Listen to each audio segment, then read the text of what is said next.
क्या आपकी लाइफ में आपको गिल्ट वाला फील रहता है?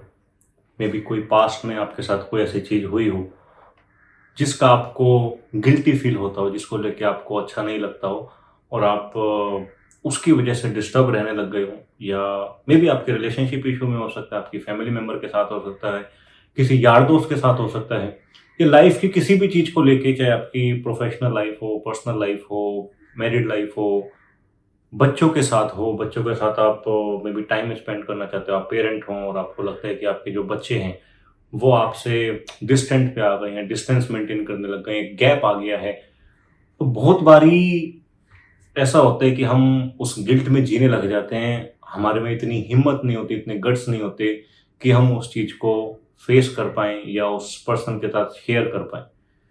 तो हाँ, ऐसी हेजिटेशन आती है, अब वो चाहे डेट ऑफ बर्थ की वजह से आ रही है, चाहे कुंडली की वजह से आ रही है, चाहे वास्तु की वजह से आ रही है।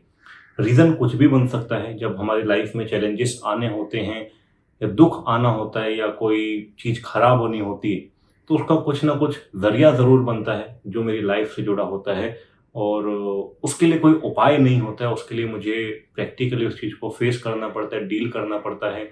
उसमें हाँ, मेरी इज़्ज़त के ऊपर बात आ सकती है, मेरी रिस्पेक्ट के ऊपर बात आ सकती है, इमेज के ऊपर बात आ सकती है। यानी जिस चीज़ को मैं फ़ील तो कर रहा हूँ बट सामने वाले को बोल नहीं पा रहा हूँ। बहुत सारी चीज़ें ऐसी होती हैं जो ठीक की जा सकती हैं, जिसमें बहुत लंबे टाइम तक जीना नहीं चाहिए, क्योंकि वो आपकी सराउंडिंग्स को खराब करता है। बहुत बारी पेरेंट्स के बीच में और बच्चों के बीच में गैप बन जाता है। रीज़न क्योंकि जब बच्चे छोटे होते हैं तो हम उनको बहुत सारी चीज़ें सिखाते हैं एज़ पेरेंट, उनकी अच्छे भविष्य के लिए, उनकी बेटर लाइफ़ के लिए, ताकि वो अपने करियर में स्टैंड कर सकें, अपनी लाइफ़ को अच्छा बना सकें, मैनर्स में रह सकें। बट उसके साथ-साथ बहुत सारी चीज़ें ऐसी आती हैं, जो वो छोटा बच्चा या वो टीनेजर है या वो 10 साल का है, 7 साल का है, जिस भी एज ग्रुप में है, वो शायद वो चीज़ें लेना नहीं चाह रहा है, क्योंकि वो उस टाइम पे हेल्पलेस होता है, उसके पास कोई ऑप्शन नहीं होता, उसकी दुनिया बहुत छोटी होती है। उस दुनिया में उसके भाई-बहन हो सकते हैं, उसके माँ-बाप हो सकते हैं, उसकी स्कूल लाइफ़ हो सकती है, उसके कुछ यार दोस्त हो सकते हैं। तो बच्चा बहुत बारी कंप्लेंट भी करता है या बताना भी चाहता है, बट उसको या तो डाँट देते हैं या उसको समझा देते हैं। तो क्या होता है, कुछ टाइम बाद वो चीज़ें शेयर करना बंद कर देता है, क्योंकि उसके हिसाब से, उसकी मेंटालिटी के हिसाब से क्या लग रहा है कि मैं कोई भी चीज़ बोलूँगा तो मुझे डाँट सुनने को मिल जाएगी। तो यहाँ से वो सडनली इंट्रोवर्ट बनना स्टार्ट हो जाता है। इंट्रोवर्ट बनते-बनते वो इतना इंट्रोवर्ट हो जाता है कि वो लाइफ़ की सारी चीज़ें खुद हैंडल करना चाहता है। फिर उसको फ्रीडम इश्यूज़ भी आ सकते हैं। तो अब क्या होता है कि जैसे ही वो अपनी एक अडल्ट वाली एज में आता है, वो अपनी सारी चीज़ें खुद करना चाहता है, अपने हिसाब से डिसीज़न लेना चाहता है। क्योंकि उसको जिस टाइम पे वो प्यार या केयर वो डिमांड करता था, उसकी जगह उसको डाँट मिली या मार खाने को मिली या उसको गलतियाँ उसकी बता दी गईं। तो कहीं न कहीं वो बच्चा उतना समझदार नहीं है, तो उसके मन में वो चीज़ें बैठ जाती हैं, जिसकी वजह से वो सेल्फ केयरिंग बनने लग जाता है। अब इसमें 2 चीज़ें होती हैं। कुछ चीज़ें इसमें अच्छी होती हैं, क्योंकि जब वो सेल्फ केयरिंग बनता है, जब वो इंट्रोवर्ट बनता है, तब वो बहुत सारी चीज़ें खुद के ऊपर फ़ोकस करने लग जाता है। खुद के करियर को लेके, खुद की लाइफ़ को लेके। तो अब उसके पास एक मोटिव मिल जाता है। जो मोटिव कुंडली देना चाह रही है या उसकी डेट ऑफ बर्थ देना चाह रही है, तो कहीं न कहीं इन सब चीज़ों के जो योग बन रहे होते हैं, जैसे नंबर आ रहे होते हैं, वो उसको सिचुएशन वाइज़ उस पॉइंट पे लेके आती है, जहाँ पे वो सारी चीज़ें वो सोच सके, उसके जीवन शैली में, उसके माइंड में, उसके बिलीफ सिस्टम में, उसके कोर में वो चीज़ आ जाती है कि अब मुझे ये चीज़ करनी है। फिर चाहे वो करियर का डिसीज़न हो, चाहे लाइफ़ का डिसीज़न हो, उसमें हमारी चॉइस, लाइक, डिसलाइक, प्रेफ़रेंसेस, ये सारी चीज़ों का निर्माण होने लग जाता है। अब सेम चीज़ जब मैं प्रोफ़ेशनली डील करना चाह रहा हूँ, जब मैं प्रोफ़ेशनली ग्रो करना चाह रहा हूँ, तो वो सारी चीज़ें जो मैं बचपन में सहता आया था, वो कहीं न कहीं मेरे लिए पेनफुल मेमोरी के रूप में सामने आने लग जाती हैं। तो अब मेरे जो बिलीफ सिस्टम है, उसमें बहुत सारे डाउट क्रिएट हो जाते हैं, उसमें बहुत तरह का डर आ जाता है या इनसिक्योरिटी आ जाती है। जो चैलेंजेस मुझे चाहे दशा-महादशा की वजह से फेस करने हैं, चाहे अपने डेट ऑफ बर्थ की वजह से फेस करने हैं, चाहे वास्तु दोष की वजह से फेस करने हैं, मैं उन सारी चीज़ों की वजह से अपने आप को लिमिट करने लग जाता हूँ। इंट्रोवर्ट बन गया, इसलिए अपनी चीज़ें किसी से शेयर करने लायक नहीं रहा। मुझे कमज़ोर फ़ील करने में डर होता है, कि मैं चाहता हूँ कि मैं स्ट्रॉन्ग बन के रहूँ, क्योंकि पहले क्या था कि मैं हमेशा इतनी चीज़ें सुनता आ रहा हूँ, मैं हमेशा अपनी कमियाँ सुनता आ रहा हूँ। तो वो अपने आप को सब उस एरिया से डिस्कनेक्ट करता है जहां पे वो फिट फील नहीं करता। फिट एज इन की किसी पर्टिकुलर नंबर ऑफ पीपल के बीच में मैं कंफर्टेबल फील नहीं कर रहा हूँ। मे बी मुझे वो बहुत ज्यादा नॉलेजेबल लग रहे हैं, मे बी मुझे वो मेरे से फार बेटर लग रहे हैं, चाहे वो नॉलेज के टर्म्स में हो चाहे वो पैसों के टर्म में हो। तो वो बंदा अपना सर्कल अपना सिस्टम वैसे ही बनाने लग जाता है। तो पता लगता है जिस एज में हमें बहुत ग्रो करना चाहिए, मैंने अपने वहां पे सारे दरवाजे बंद कर लिए, सिर्फ अपने हिसाब से काम कर रहा हूं। अब मैंने लोगों को सुनना भी बंद कर दिया है। ये बहुत सारी पॉसिबिलिटीज होती हैं जिसकी वजह से हम अपने बिजनेस में, अपनी लाइफ में, मैरिड लाइफ में, एसोसिएशन में नुकसान देखने लग जाते हैं, लॉसेस देखने लग जाते हैं, क्योंकि मेरा जो प्रोसेस था वो कहीं ना कहीं करप्ट हो गया। तो प्लैनेट्स एग्जैक्टली वैसा ही चाह रहे थे कि आप ये सारी चीजें करो। इसलिए हमें जो पेरेंट से जो कंडीशनिंग मिलती है या जो हमारा बिलीफ सिस्टम मिलता है, हमें उसके ऊपर बहुत ज्यादा काम करना पड़ता है, क्योंकि कुछ चीजें जो अनवांटेड हैं, जिनका मेरी लाइफ में सिर्फ नुकसान देने का मकसद बन जाता है, मुझे उनको डील करना पड़ता है। जो चीजें अच्छी थी, जैसे मैं सिंसियर बन सकता हूँ उन चीजों से जो मुझे बचपन में सीखने को मिली या मुझे सिखाई गई, तो जो प्लस पॉइंट है वो मुझे रखने पड़ते हैं। बट जो मेरे ड्रॉबैक बन गए, मुझे उनको प्रैक्टिकली डील करना सीखना पड़ता है। सेम इसी वे में बहुत लोगों को एंजाइटी की प्रॉब्लम होती है, घबराहट की प्रॉब्लम होती है। तो वो एंजाइटी किसी रीजन से मुझे मिल रही है। सबसे पहला रीजन, हम फ्यूचर को लेकर डरते हैं कि मेरा क्या होगा, करियर में क्या होगा। तो बहुत सारी चीजें फियर की वजह से होने लग जाती हैं, या मेरा किसी चीज में कॉन्फिडेंस नहीं बन पा रहा है, मुझे डर लग रहा है वहां पे। तो सडनली जैसे ही वो सिचुएशन आती है, एक एंजाइटी, एक घबराहट की फीलिंग हमारे अंदर आने लग जाती है। तो एंजाइटी को ठीक किया जा सकता है। उसको ठीक करने के लिए आपको कोई पत्थर या कोई ब्रेसलेट या कोई इस टाइप की चीजें नहीं पहननी है। हाँ, आप स्पिरिचुअल हेल्प ले सकते हैं। स्पिरिचुअल हेल्प में आप भक्ति का सहारा ले सकते हो, आप अध्यात्म का सहारा ले सकते हो, पर उसके बावजूद भी आपको उन रीजन पे जरूर काम करना पड़ेगा। भगवान का साथ आपको शक्ति दे सकता है, पर कभी कभी कुछ चीजें इतनी डीप होती हैं कि वो शक्ति तो मेरे अंदर आ जाती है, भगवान का भरोसा आ जाता है, बट जब एक्चुअली वो सिचुएशन आती है तो मैं वहां से बैक आउट कर जाता हूँ। मैं उसको डील करना नहीं जानता हूँ, उसको फेस करना नहीं जानता हूँ। तो ये सारी चीजें ठीक करनी पड़ती है। वो एंजाइटी के जो रीजन होते हैं उन पे काम करना पड़ता है, वो आपको सीखना भी पड़ता है, या आपको उसके कंसल्टेशन में जाके आप इन सब चीजों में काम कर सकते हैं। उसका पूरा एक प्रोसेस होता है, उसमें कुछ टाइम लगता है, कुछ दिन लगते हैं, महीने भी लग सकते हैं, बट स्टिल उन चीजों को ठीक किया जा सकता है। सेम इसी तरह से अगर हम फियर की बात करें, फियर बहुत तरह के होते हैं। मुझे फेलियर का फियर आ सकता है, मुझे इमेज का फियर आ सकता है, मुझे किसी दूसरे की नज़र में मैं गलत ना बन जाऊं, ये मुझे फियर हो सकता है, मुझे कंपटीशन का फियर आ सकता है। तो बहुत सारी चीज़ें होती हैं जो कहीं ना कहीं हम चाइल्डहुड से कैरी करते हैं।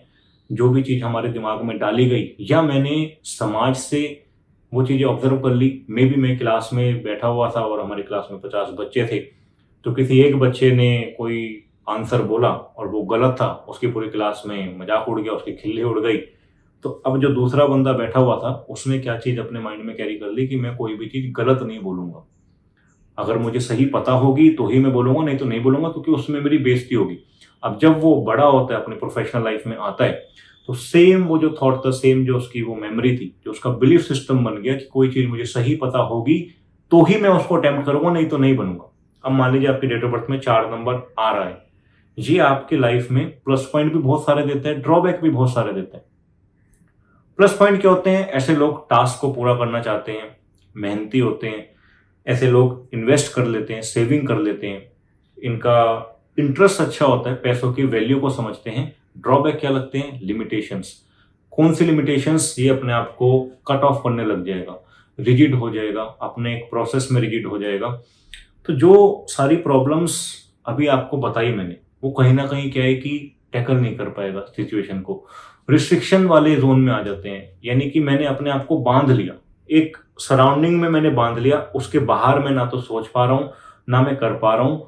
और जब जब मुझे लगेगा कि ये काम में मैं परफेक्ट हूँ, मैं तब तक तो वहां पे मेहनत कर लूंगा, बट जब तक मुझे लगेगा कि मैं रेडी नहीं हूँ अभी, और ये मोस्टली टाइम ऐसा ही फील करते रह जाते हैं कि मैं अभी शायद रेडी नहीं हूँ, अभी मुझे और सीखना पड़ेगा, अभी मेरा स्ट्रक्चर उतना स्ट्रांग नहीं है, अभी मेरी टीम उतनी स्ट्रांग नहीं है। क्योंकि उसके मन में डर तो वही आ रहा है कि मैं गलत ना बन जाऊं, मैं परफेक्ट करूंगा तो ही मैं कर पाऊंगा। ये जरूरी नहीं है कि हम जो चीजें सोच के बैठ गए हैं वो हमेशा सही होंगी, मे बी मैं समझदार हो सकता हूँ बट मेरा काम करने का तरीका गलत हो सकता है। तो ये सब चीजें डील करनी पड़ती हैं। पहले हम खुद को समझते हैं, खुद की साइकी को समझते हैं, खुद के बिलीफ सिस्टम को समझते हैं कि मैं कौन सी चीजों को कर रहा हूँ, कौन सी चीजों को नहीं कर रहा हूँ। जिनको मैं नहीं कर रहा हूँ, जिनको मैं छोड़ रहा हूँ, उसमें छोड़ने वाली ऐसी क्या बात है? क्यों मेरी वहां पे बिग नो आ जाती है कि नहीं, ये काम तो मैं नहीं करूंगा, इस तरीके से मैं नहीं करूंगा। तो पता लगता है कि हम उसमें अपना जो टाइम होता है वो वेस्ट करते चले जाते हैं, टालते चले जाते हैं। सेम इसी तरह से एक दोष लगता है जो डिपेंडेंट बना देता है। मे बी मेरे पास 7 और 6 नंबर नहीं है, या मेरे घर के जो वास्तु दोष हैं उसमें मान लीजिए कोई साउथ ईस्ट का दोष लग रहा है। अब साउथ ईस्ट के दोष में क्या है, उसने मुझे कहीं ना कहीं लिक्विड कैश नहीं देना, इनकम नहीं देनी। हम गलती वहां पे वास्तु को नहीं निकाल सकते हैं, क्योंकि मेरी लाइफ में ऐसी चीजें मुझे कहीं ना कहीं कुंडली की वजह से, डेट ऑफ बर्थ की वजह से मिल रही है। तो वास्तु तो मुझे बाय डिफॉल्ट वैसा ही मिलेगा, मेरा उसमें बहुत ज्यादा कंट्रोल नहीं है। मैं उसमें कुछ चंद उपाय करा सकता हूँ, उसकी कलर स्कीम ठीक करा लिया, जो चीज़ गलत है उसको ठीक करा लिया। बट जो दिमाग के अंदर मेरी चीज़ बैठी है वो तो मैं दुनिया के किसी भी कोने में चला जाऊं वो मुझे छोड़ेगी नहीं। तो वो मुझे दिमाग से ही निकालनी पड़ेगी, उसके लिए मुझे काम करना पड़ेगा। वो काम करने के बहुत सारे स्टेज होते हैं, तरीके होते हैं, सिस्टम होता है।